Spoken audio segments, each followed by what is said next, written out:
namin pong sinasamba sa oras po na ito. Salamat, Panginoon, dahil hindi po kami na bigo na kami po ay tumako sa lugar na ito. Kami, Panginoon, ay pinuspos mo ng iyong pong kapangyarihan, ng iyong presensya. Salamat, Panginoon.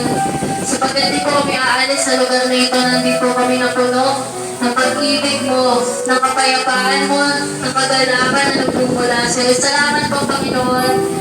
Sa oras po na ito, Lord, tinataas po namin ang mensahe na inyo pong ibinigay sa aming kalagitnaan. Panginoon, pagdating po namin panalangin na ito nga po ay magyabong sa aming pong mga buhay. Ito po ay magamit namin everyday of our lives, Father God. Sa gayon, Panginoon, ay maging makapuluhan ang bawat mensahe na inyong inihatid sa aming pong kalagitnaan. O Lord, may continue pang, Father God, to remind us sa bawat Panginoon message na inyo pong binigay today, Lord, bawat mensahe, bawat salita na nawa, Panginoon, ay ituloy mo ito sa pinakamatabang parte ng aming pong mga puso, magamit po namin sa araw-araw po namin buhay. Ganun din, Panginoon, ma-share po namin sa iba.